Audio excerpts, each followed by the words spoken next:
Hey guys, JamesMCD's Reviews here. Welcome to a cinematic bucket list spin-off series that I'm calling The Bottom of the Bucket. This is where I review some of the lowest rated and most hated movies of all time, and I look them over to see if they're entertaining, awful, or simply misunderstood.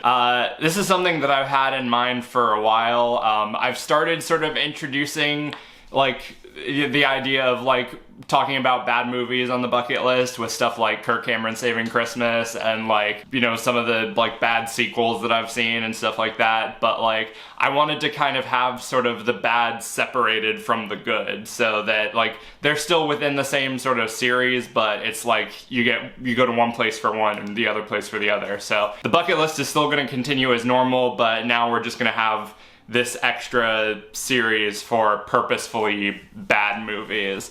And what better way to start off this new series than to take a look at the movie that no one wanted to see that somehow turned into a cultural phenomenon. It just celebrated its 10th anniversary with a special screening in theaters. Today, I'm going to be talking about Sharknado. Released in 2013, directed by Anthony C. Ferrante. I'm sorry if I butchered that last name, but it pretty much gives you exactly what it says on the tin. The storm of the century is hitting the coast, and it's picking up a whole bunch of sharks, and as it makes its way to the mainland, it's up to this ragtag team of misfits to basically just try and survive and figure out a way to stop the Sharknado before they all get eaten. Now, I did not hop on the Sharknado craze when it was first premiering on sci-fi and stuff like that. I mean, I pretty much knew the name and looked at some of the reviews and was like, yeah, okay, I don't really need to waste my time with this. It's pretty much giving me exactly what it sounds like. But then randomly I was looking on the AMC listings, seeing what showtimes were coming out for this weekend. Randomly I saw Sharknado was having a special 10th anniversary screening. And at first I was like, holy shit, it's been that long since the first one came out. And then the second thing was, we have to see this in theaters. That if we don't see this now, then we're just never going to see it.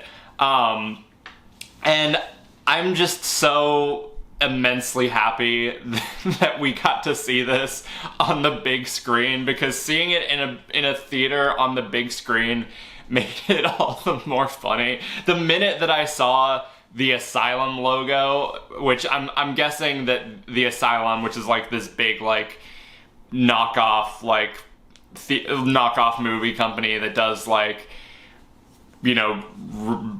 micro budgeted cheap looking ripoffs of famous blockbuster movies and stuff like that. I'm guessing they acquired it from Sci-Fi somewhere down the road. But as soon as I saw that logo pop up, I'm like, okay, we're in good hands.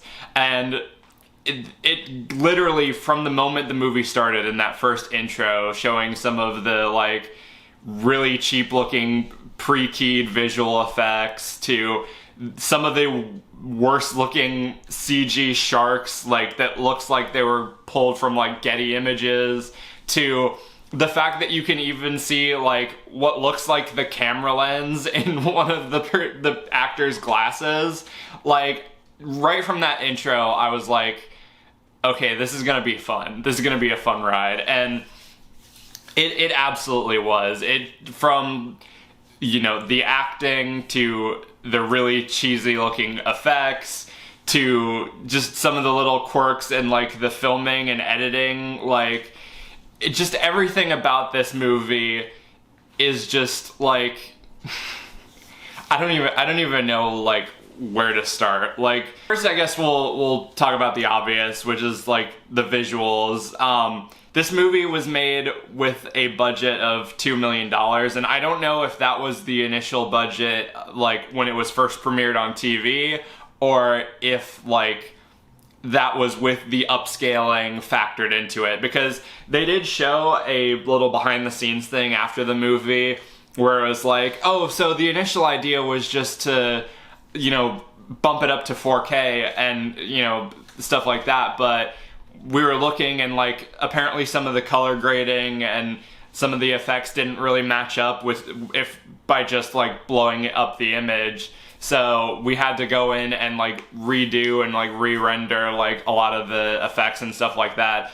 And the fact that this is what the upscaled version looks like, I shudder to think what it looked like when it was premiering on TV. I don't want to say like they should have gone in and improved the VFX on like the sharks or the storm and everything, because I feel like that adds to like the comedy of it. But I mean, if you were already redoing shots anyway and like cleaning up the visuals, like really you didn't think that it would be a good idea to like update the VFX as well? But yeah, the sharks look terrible. The pre-keyed like explosion effects and things like that. There are some cool looking stuff like when he chainsaws out of the shark and everything like that. But just like little things, like some of the like the key, like the digital camera movements where you can literally see the keyframes that were placed for where the shot was gonna move. The shots that are obviously like reused like stock footage from like other things that completely don't match the environment. The fact that they reuse certain shots like in different scenes, like I think they used the same 3 shots of the clouds rolling in like every 5 or 10 minutes.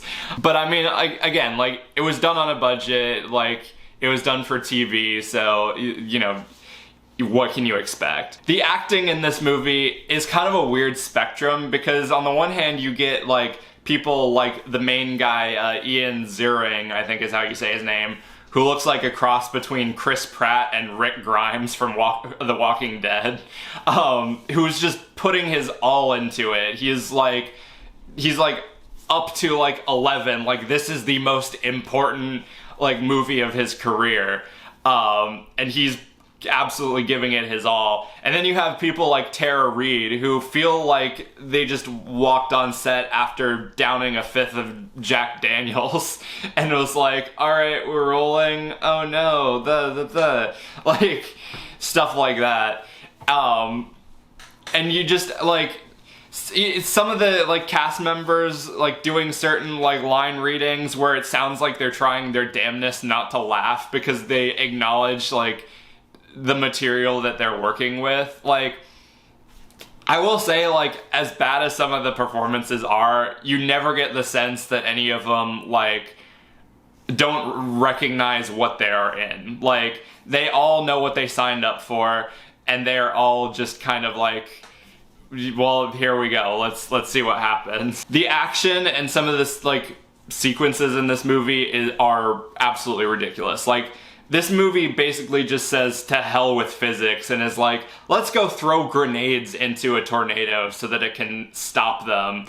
Let's have one of our characters like fall out of a helicopter and land perfectly within the shark's mouth. Let's have our protagonist like charging up with a chainsaw and charging inside the shark's mouth, like, as they're falling down. Let's have him, like, slice a shark in half with or as it's, like, falling down. This is the kind of unapologetic stupidity that I wanted out of things like I just watched the Meg movies, like, last week or something. You're gonna see those in next month's catch-up review.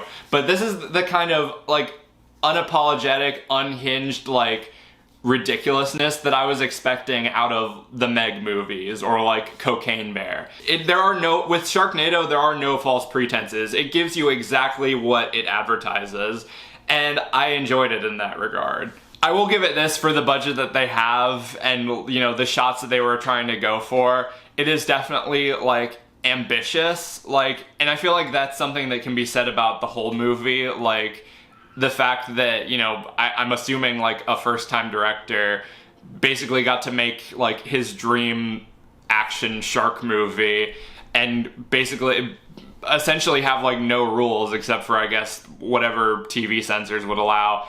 But like the fact that he was able to do that, I do kind of have a little bit of respect for that, but like still, like just looking at it, you can't help but laugh. So in terms of whether or not this movie is entertaining, awful, or misunderstood, it's bad, don't get me wrong. Like, in terms of quality, like, it's easily one of the worst movies I've ever seen. And it just makes it all the funnier that we were watching it on a big screen. But in terms of entertainment value, God, would I highly recommend this movie. I'm sure if you're watching this video, then you've seen it already, but absolutely go watch it. If you can catch the 10th anniversary screening, definitely do so. And yeah, now I'm kind of just hoping that they release every single Sharknado sequel, every single Asylum movie in theaters for a limited time, because I will see every single one of them.